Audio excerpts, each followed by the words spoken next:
Il y a les parents les plus heureux du monde parce qu'ils viennent d'avoir un enfant. Et il y a les parents 2 fois plus heureux du monde parce qu'ils viennent d'avoir leur deuxième enfant. La problématique, c'est qu'ils s'aperçoivent que l'écart entre les 2 enfants n'est pas assez important pour que le premier aille sur une planche à l'arrière de la poussette. Et donc du coup, ils se confrontent à un choix de poussettes jumeaux qui sont très lourdes, très grosses, volumineuses, mais aussi très chères. Et donc du coup, ils sont un peu désemparés. Alors c'est ce que nous allons voir aujourd'hui. Bienvenue à toutes et à tous, c'est Gafi Clubbers et Gafi Clubbers dans cette nouvelle vidéo. Et bien sûr, n'oubliez pas que Gafi Club, en plus d'être une chaîne YouTube, c'est aussi sur Lyon, une boutique BB9 où nous vous accueillons donc du mardi au samedi sur notre nouvel espace de vente de plus de 500 mètres carrés. Donc n'hésitez pas à venir nous rendre visite, c'est avec plaisir que nous vous accueillerons. Alors bien sûr, vous pensez bien que si je fais cette vidéo, c'est que je vous ai trouvé une poussette qui me paraît idéale pour ce type de situation. Et je vais vous expliquer pourquoi. Et oui, car effectivement, à force de me creuser la tête avec tous ces parents perdus à longueur de journée, eh bien, j'ai fini par trouver la poussette que je pense être idéale. C'est l'Evalite Duo, eh bien, que nous allons voir tout de suite. Et ça, je pense que ça mérite bien un pouce, ou du moins un commentaire, car ça fait toujours plaisir de se faire encourager par ces Gafi Clubbeuses et Gafi Clubbers. Je vous remercie.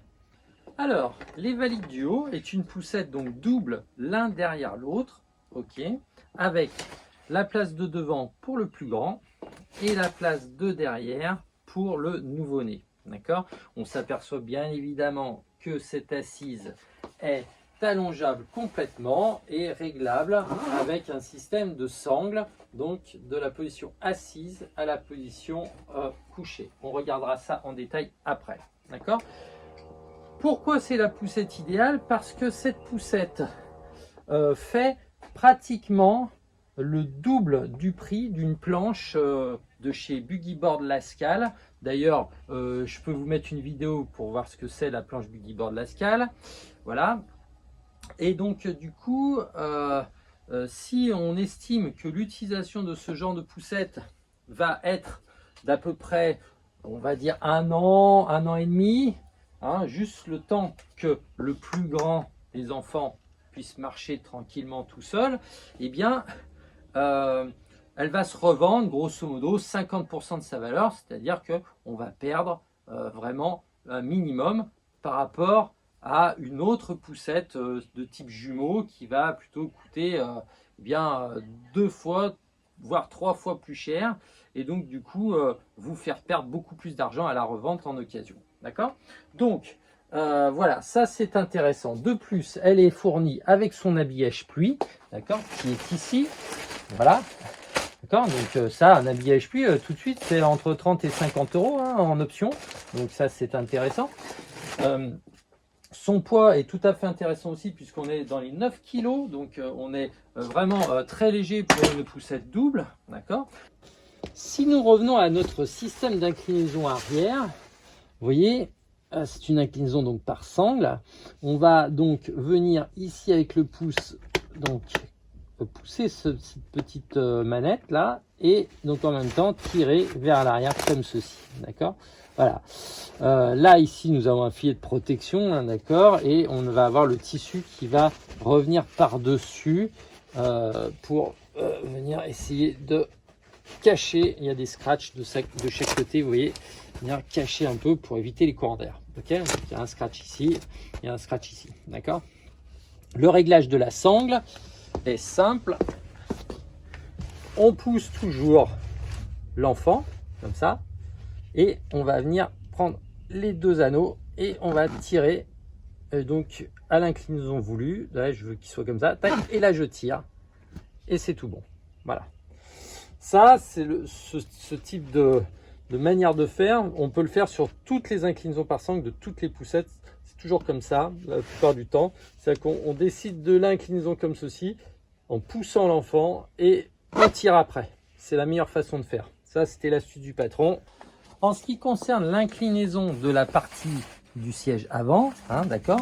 Donc là, on n'a pas de système de sangle ici.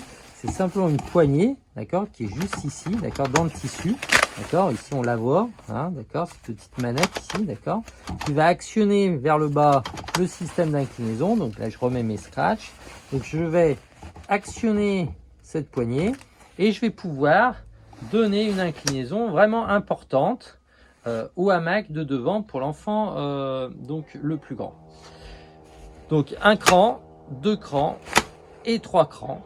Voilà. Donc pour que vous puissiez bien voir, j'allonge complètement ici, j'incline complètement ici. Vous voyez, les inclinaisons sont vraiment très très bonnes.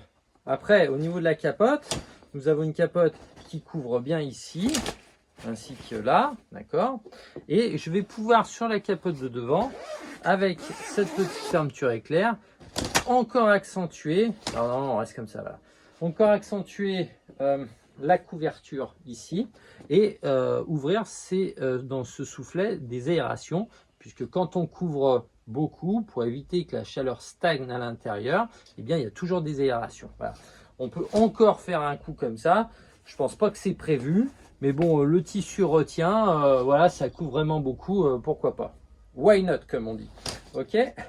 À l'avant, ici, vous avez une petite visière que vous pouvez remettre à l'intérieur, comme ceci. Voilà. Et pareil, identique à l'arrière, la petite visière qu'on referme comme ceci. Vous avez sur la partie avant une allonge de jambe, d'accord, qui permet, si l'enfant est un peu petit, pour éviter que ses jambes tombent, d'être retenu ici. Et puis ensuite, en appuyant sur 2 petits boutons de chaque côté, là, hop, permettre à l'enfant de poser ses jambes sur le marchepied. Je profite d'être sur le marchepied pour vous montrer ici que les roues sont pivotantes à l'avant et qui peuvent se bloquer comme ceci. Voilà, si les roues s'emballent. On rappuie pour débloquer et la poussette est assez maniable puisqu'elle fait, je vous le rappelle, 9 kg. En ce qui concerne la main courante, vous avez des boutons ici de chaque côté qui permettent en fait, hop, d'enlever. Alors elles sont pas orientables, hein, d'accord, donc d'enlever la main courante pour l'enfant qui est plus grand, comme ceci. Hop. Et sur l'arrière, eh bien, nous avons ici une barre également qui peut servir de main courante hein, quand l'enfant est assis, d'accord, eh bien, qui va s'enlever donc en appuyant sur ces 2 boutons. Voilà, c'est très simple, mais cette barre ne sert pas qu'à être une main courante, elle sert de maintien au siège auto. Et oui, parce que si vous avez un nouveau-né et que vous utilisez votre voiture tous les jours, eh bien vous pouvez être amené à avoir un cosy. Cosy qui se trouve être juste devant, les choses sont bien faites. Donc du coup, je vais prendre mon cosy, le mettre bien sûr face à moi, ok, et le positionner comme ceci, d'accord, et le clipper avec ce crochet, hop, sur la main courante de la poussette. Bien sûr, vous aurez compris que l'espace est compté et que l'enfant de devant ne pourra pas être incliné si vous mettez le cosy, donc le groupe 0+, à l'arrière. Ok, vous pouvez éventuellement, si vous le souhaitez, retirer eh bien, la capote de la poussette pour gagner en visibilité, comme ceci. Okay. Ce qui va nous permettre de voir ce petit mécanisme ici, qui permet en fait de venir bloquer le siège pour pas qu'il puisse, vous voyez, se soulever comme ceci. Donc quand je vais enlever le cosy, eh bien, je vais faire simplement ça, comme ça, toc, vous voyez, hop, et mettre le loquet sur l'arrière, vous voyez, tac, comme ceci. Donc, hop, je mets le loquet sur l'arrière. Là, du coup, le cosy n'est plus bloqué. Et à ce moment-là, je vais actionner ma poignée qui est juste ici, hop, pour pouvoir eh bien, sortir le siège auto de la poussette. Vous remarquerez d'ailleurs que le groupe 0+ est beaucoup plus facile à installer et désinstaller sans la capote. Donc je vous conseille vivement de l'ôter pour faire ces manipulations.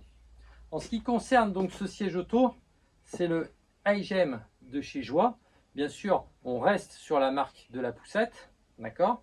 Bien sûr, vous avez d'autres modèles, hein, donc là, je vous laisse choisir, vous, par rapport à votre budget et bien sûr aussi à vos attentes, évidemment. Alors, avant de repasser au pliage, eh bien, nous allons remettre cette petite capote en place. Donc vous avez ici une ouverture, d'accord, que je vais placer au petit plot ici, d'accord. Donc j'installe, hop, clac, mon crochet. Je fais pareil de l'autre côté. Tac, voilà. Hop, je tends la capote pour que la mise en place se fasse bien. Je vais chercher mes scratchs ici et là. Ok, et pareil de l'autre côté. Hop, et hop. Voilà, le tour est joué. Bon, du coup, nous allons pouvoir passer au pliage. Alors, c'est très simple. Je vais d'abord, eh bien, redresser mon dossier. Comme ça, je vais gagner de la place en volume ici. Je vais rabattre ma capote ici. Et je vais, le soufflet, je peux le laisser ouvert, il n'y a pas de problème. Je vais basculer ma capote vers l'avant comme ceci. D'accord? Une fois que c'est fait, hop, je vais actionner la poignée ici, vous voyez. Donc je vais pousser avec mon pouce, je vais slider avec mon pouce ce bouton et je vais appuyer sur ma poignée juste derrière comme ceci. Et en même temps, je vais prendre ma main courante pour replier la poussette comme ceci, un peu comme quand je ferme une valise, voilà, comme ça, d'accord? Ok. Alors, je slide, j'actionne ma poignée, je prends ma main courante et je la plie tout simplement comme ceci. Elle va venir se bloquer juste ici, vous voyez, quand je vais hop, rapprocher, clac, voilà. Et les roues étant dans le bon sens, malgré qu'elles soient pivotantes, eh bien, la poussette va rester debout, ce qui est très pratique. Attention quand même, parce que si la poussette tourne un peu, hop, elle tombe, d'accord? Donc, voilà, bien la laisser stable quand même. Voilà. Donc, ma poussette est pliée, d'accord? Elle se soulève facilement parce qu'elle est légère, ok? Dans un coffre, elle ne prend pas beaucoup de place en largeur, ok? Comme ceci. Donc, tout ça, c'est pas mal. En termes de dimension, la poussette fait donc avec la capote. Donc, ça veut dire que je peux gagner un peu 5 cm parce que j'ai la poignée quand même, hein, d'accord? Mais avec la capote, la poussette fait 105 de long, d'accord? Et 56 de large, d'accord? Et vous avez environ, hop, 40 cm d'épaisseur. Ok, voilà. Voilà les amis, ce que je pouvais vous dire sur cette fameuse poussette. Pour la rouvrir, on libère le loquet ici, comme ceci, et on l'ouvre comme cela. Voilà. Vous voyez, rien de compliqué. Voilà, j'espère qu'en tout cas, ça va aider à le plus grand nombre de parents perdus qui ont des enfants d'âge rapproché ou pour des gardes partagées aussi, c'est très très bien. Voilà. N'hésitez pas, si j'ai oublié ou si vous avez d'autres questions, à me les mettre dans les commentaires. Je réponds toujours à tout le monde. Je vous dis à bientôt les Gafi Clubbeuses et Gafi Clubbeurs pour de prochaines vidéos. Bye bye!